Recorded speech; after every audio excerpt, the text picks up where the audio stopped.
Wala na nga ang tao, pero binabastos pa.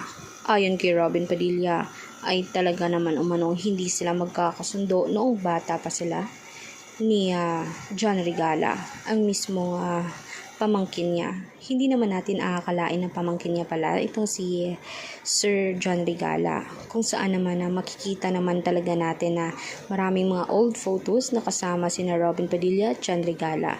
Pero ganito man hindi nabanggit iyon ni John, dahil sabi nga ni John kamakailan meron naman siya talagang celebrity na family or relatives, pero talagang ang taas ng tingin sa sarili at ang taas ng lipad.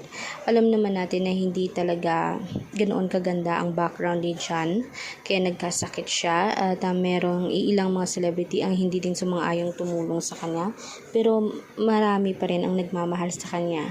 Huli na nang nag-abot ng tulong itong si Robin Padilla. Alam naman natin na kahit wala na si John Regala ay naayos pa rin ang buhay niya dahil nakilala niya ang anak niyang tunay at ang mismong naging asawa niya. Pero gayon pa man, itong si Senator Robin Padilla hindi lamang palpak sa Senado kundi rin mismo sa pagiging tao niya. Marami kasing nababastusan sa ugali niya, lalong-lalo na ang mga pagbibigay niya ng opinion na below the belt na at talagang nakakasakit na ng kapwa Pinoy niya at mismo kahit ang mga yumao na. Kayo ba? Agree ba kayo na bastos talaga ang ugali niya? I-komento nyo nga sa baba kung gusto nyong mapatalsik sa pwesto itong si Robin Padilla. Naniniwala din ba kayo na hindi siya karapat-dapat na tawaging bilang Senador Robin? Kaya naman huwag kalimutan mag-subscribe, i-like at i-share ang ating videos and public. Salamat mga kanetizen.